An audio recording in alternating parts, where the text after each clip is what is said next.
One thing was certain, that the white kitten had had nothing to do with it. It was the black kitten's fault entirely. For the white kitten had been having its face washed by the old cat for the last quarter of an hour, and bearing it up pretty well considering. So you see that it couldn't have had any hand in the mischief. The way Dinah washed her children's faces was this. First she held the poor thing down by its ear with one paw, and then with the other paw she rubbed its face all over. The wrong way, beginning at the nose. And just now, as I said, she was hard at work on the white kitten, which was lying quite still and trying to purr, no doubt feeling that it was all meant for its own good. But the black kitten had been finished with earlier in the afternoon, and so while Alice was sitting curled up in a corner of the great armchair, half talking to herself and half asleep, the kitten had been having a grand game of romps with the ball of worsted Alice had been trying to wind up, and had been rolling it up and down till it had all come undone again. And there it was, spread over the hearth-rug, all knots and tangles, with the kitten running after its own tail in the middle. "Oh, you wicked little thing," cried Alice, catching up the kitten and giving it a little kiss to make it understand that it was in disgrace. "Really, Dinah ought to have taught you better manners. You ought, Dinah. You know you ought," she added, looking reproachfully at the old cat, and speaking in as cross a voice as she could manage. And then she scrambled back into the armchair, taking the kitten and the worsted with her, and began winding up the ball again. But she didn't get on very fast, and she was talking all the time, sometimes to the kitten, and sometimes to herself. Kitty sat very demurely on her knee, pretending to watch the progress of the winding, and now and then putting out one paw and gently touching the ball as if it would be glad to help if it might. "Do you know what tomorrow is, Kitty?" Alice began. "You'd have guessed it if you'd been up in the window with me. Only Dinah was making you tidy, so you couldn't. I was watching the boys getting in sticks for the bonfire, and it wants plenty of sticks, Kitty. Only it got so cold, and it snowed so, they had to leave off. Never mind, Kitty. We'll go and see the bonfire tomorrow." Here Alice wound 2 or 3 turns of the worsted around the kitten's neck, just to see how it would look. This led to a scramble, in which the ball rolled down upon the floor, and yards of it got unwound again. "Do you know, I was so angry, Kitty," Alice went on as soon as they were comfortably settled again, "when I saw all the mischief you had been doing. I was very nearly opening the window and putting you out into the snow. And you'd have deserved it, you little mischievous darling. What have you got to say for yourself? Now don't interrupt me," she went on, holding up one finger. "I'm going to tell you all your faults. Number 1, you squeaked twice while Dinah was washing your face this morning. You can't deny it. I heard you. What's that you say?" Pretending that the kitten was speaking. "Her paw went into your eye? Well, that's your fault, for keeping your eye open. If you'd shut them tight, it wouldn't have happened. Now don't make any more excuses, but listen. Number 2, you pulled Snowdrop away by the tail just as I had put down the saucer of milk before her. "What? You were thirsty, were you? How do you know she wasn't thirsty too?" "Now for number 3. You unwound every bit of the worsted while I wasn't looking. That's 3 faults, Kitty. And you've not been punished for any of them yet. You know I'm saving all your punishments for Wednesday week. Suppose they had saved up all my punishments," she went on, talking more to herself than the kitten. "What would they do at the end of a year? I should be sent to prison, I suppose, when the day came. Or let me see. Suppose each punishment was to be going without a dinner. Then, when the miserable day came, I should have to go without 50 dinners at once. Well, I shouldn't mind that much. I'd rather go without them than eat them. Do you hear the snow against the window panes, Kitty? How nice and soft it sounds, just as if someone was kissing the window all over outside. I wonder if the snow loves the trees and fields, that it kisses them so gently. And then it covers them up snug, you know, with a white quilt, and perhaps it says, 'Go to sleep, darlings, till the summer comes again.' And when they wake up in the summer, Kitty, they dress themselves all in green and dance about whenever the wind blows." "Oh, that's very pretty," cried Alice, dropping the bowl of worsted to clap her hands. "And I do so wish it was true. I'm sure the woods look sleepy in the autumn when the leaves are getting brown. Kitty, can you play chess? Now don't smile, dear. I'm asking it seriously.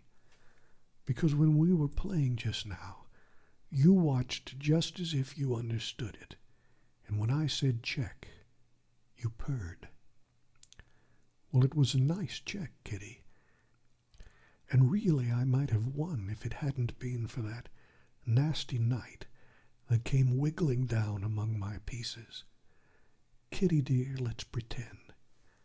And here I wish I could tell you half the things Alice used to say, beginning with her favorite phrase, let's pretend. She had had quite a long argument with her sister only the day before, all because Alice had begun with, let's pretend we're kings and queens, and her sister, who liked being very exact, had argued that they couldn't because there were only 2 of them, and Alice had been reduced at last to say, well, you can be one of them then, and I'll be all the rest.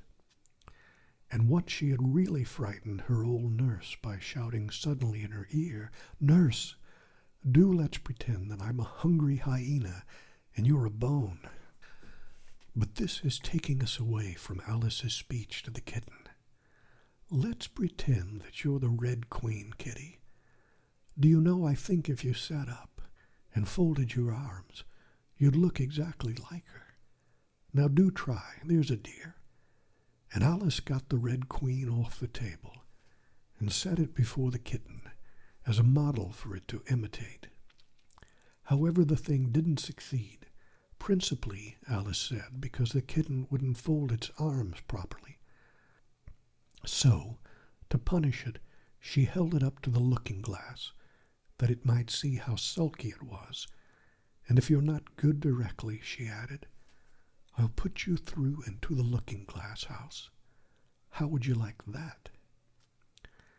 Now, if you will only attend, Kitty, and not talk so much, I'll tell you all my ideas about the looking-glass house. First, there's the room you can see through the glass. That's just the same as our drawing room. Only the things go the other way. I can see all of it when I get up on a chair, all but the bit behind the fireplace. Oh, I do so wish I could see that bit. I want so much to know whether they've a fire in the winter. You never can tell, you know, unless our fire smokes. And then smoke comes up in that room, too. But that may be the only pretense, just to make it look as if they had a fire. Well then, the books are something like our books, only the words go the wrong way. I know that because I've held up one of our books to the glass, and then they hold up one on the other side. How would you like to live in the looking-glass house, Kitty? I wonder if they'd give you milk in there. Perhaps looking-glass milk isn't good to drink, but oh, Kitty, now we've come to the passage. You can just see a little peep of the passage in the looking-glass house.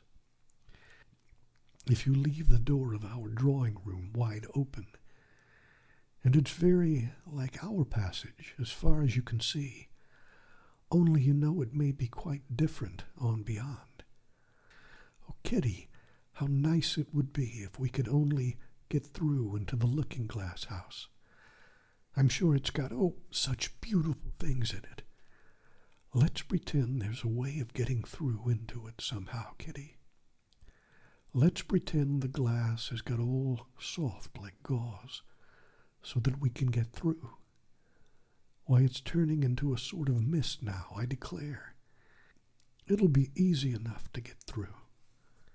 She was on the chimney-piece while she said this, though she hardly knew how she had got there. And certainly the glass was beginning to melt away, just like a bright, silvery mist.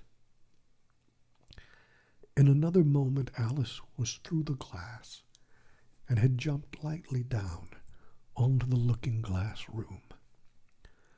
The very first thing she did was to look whether there was a fire in the fireplace, and she was quite pleased to find that there was a real one, blazing away as brightly as the one she had left behind. So I shall be as warm here as I was in the old room, thought Alice. Warmer, in fact, because there'll be no one here to scold me away from the fire. Oh, what fun it'll be when they see me through the glass in here, and they can't get at me. Then she began looking about and noticed that what could be seen from the old room was quite common and uninteresting, but that all the rest was as different as possible. For instance, the pictures on the wall next to the fire seemed to be all alive, and the very clock on the chimney-piece, you can only see the back of it in the looking-glass, had got the face of a little old man, and grinned at her. They don't keep this room so tidy as the other, Alice thought to herself, as she noticed several of the chessmen down on the hearth among the cinders. But in another moment, with a little of surprise, she was down on her hands and knees watching them. The chessmen were walking about, 2 and 2. Here are the Red King and the Red Queen, Alice said in a whisper, for fear of frightening them. And there are the White King and the White Queen, sitting on the edge of the shovel, and here are 2 castles walking arm in arm.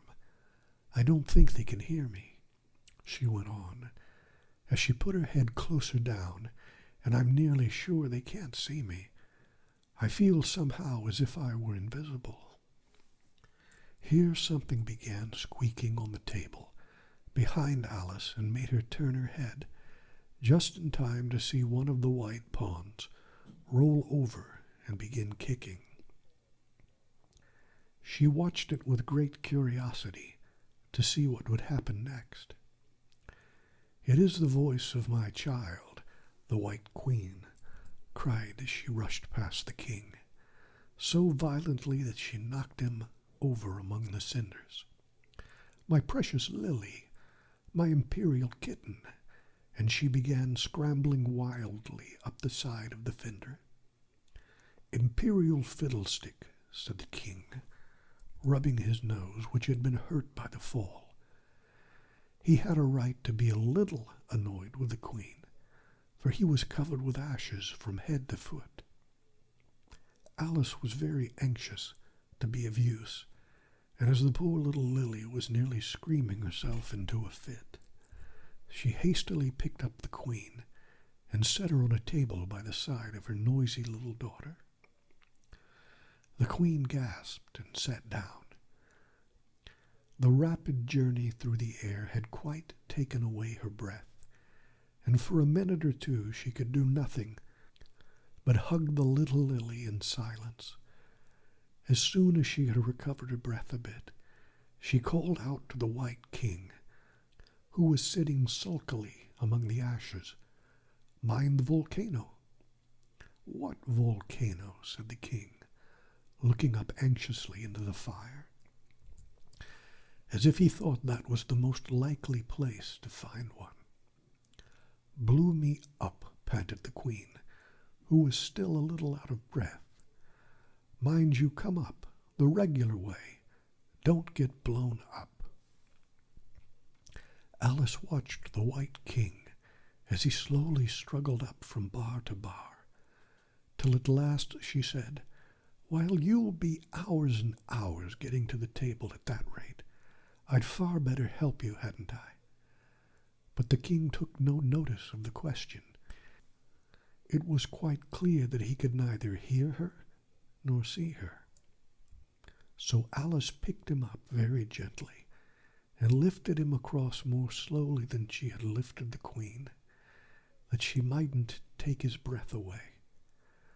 But before she put him on the table, she thought she might as well dust him a little. He was so covered in ashes. She said afterward that she had never seen in all her life such a face as the king made when he found himself held in the air by an invisible hand and being dusted. He was far too much astonished to cry out, but his eyes and his mouth went on getting larger and larger, and rounder, till her hand shook so with laughing that she nearly let him drop on the floor.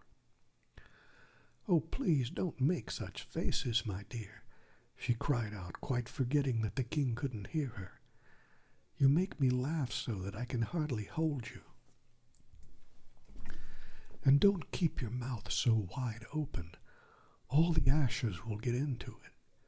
There, now, I think you're tidy enough," she added as she smoothed his hair and set him upon the table near the Queen. The king immediately fell flat on his back and lay perfectly still, and Alice was a little alarmed at what she had done, and went round and round the room to see if she could find any water to throw over him. However, she could find nothing but a bottle of ink, and when she got back with it, she found he had recovered, and he and the Queen were talking together in a frightened whisper, so low that Alice could hardly hear what they said. The king was saying, "I assure you, my dear, I turned cold to the very ends of my whiskers." To which the Queen replied, "You haven't got any whiskers." The horror of that moment, the king went on, I shall never, never forget. "You will, though," the Queen said, "if you don't make a memorandum of it." Alice looked on with great interest as the king took an enormous memorandum book out of his pocket and began writing. A sudden thought struck her, and she took hold of the end of the pencil, which came some way over his shoulder, and began writing for him. The poor king looked puzzled and unhappy, and struggled with the pencil for some time, without saying anything. But Alice was too strong for him, and at last he panted out, "My dear, I really must get a thinner pencil. I can't manage this one bit. It writes all manner of things that I don't intend." "What manner of things?" said the Queen, looking over the book, in which Alice had put, "The White Knight is sliding down the poker. He balances very badly. That's not a memorandum of your feelings. There was a book lying near Alice on the table, and while she sat watching the White King, for she was still a little anxious about him, and had the ink all ready to throw over him in case he faded again, she turned over the leaves to find some part that she could read. For it's all in some language I don't know, she said to herself. It was like this. Yakauwereppa abba abajab. Savut yiblip et nede gillerb asad. Iba et ne elmik de nirg dik sebabab et ezra ismum la ebat gudwa shta emon et den e. She puzzled over this for some time, but at last a bright thought struck her. Why, it's a looking-glass book, of course, and if I hold it up to the glass, the words will all go the right way again. This was the poem that Alice read. Jabberwocky. 'Twas brillig, and the slithy toves did gyre and gimble in the wabe. All mimsy were the borogoves, and the mome raths outgrabe. Beware the jabberwock, my son, the jaws that bite, the claws that catch. Beware the jub-jub bird, and shun the frumious bandersnatch. He took his vorpal sword in hand, long time the manxome foe he sought. So rested he by the tum-tum tree, and stood a while in thought. And as in uffish thought he stood, the Jabberwock with eyes of flame came whiffling through the tulgey wood, and burbled as it came. 1, 2, 1, 2, and through, the vorpal blade went snicker-snack. He left it dead, and with its head he went galumphing back. And hast thou slain the Jabberwock? Come to my arms, my beamish boy. O frabjous day, Calloo, Calais, he chortled in his joy. Was brillig, and the slithy toves did gyre and gimble in the wabe. All mimsy were the borogoves, and the mome raths outgrabe. It seems very pretty, she said when she had finished it, but it's rather hard to understand. You see, she didn't like to confess ever to herself that she couldn't make it out at all. Somehow it seems to fill my head with ideas, only I don't know exactly what they are. However, somebody killed something, that's clear. At any rate, but oh, thought Alice, suddenly jumping up, if I don't make haste, I shall have to go back through the looking-glass before I've seen what the rest of the house is like. Let's have a look at the garden first. She was out of the room in a moment and ran down the stairs, or at least it wasn't exactly running, but a new invention of hers for getting downstairs, quickly and easily. As Alice said to herself, she just kept the tip of her fingers on the handrail and floated gently down without even touching the stairs with her feet. Then she floated on through the hall and would have gone straight out the door in the same way if she hadn't caught hold of the doorpost. She was getting a little giddy with so much floating in the air, and was rather glad to find herself walking again in the natural way.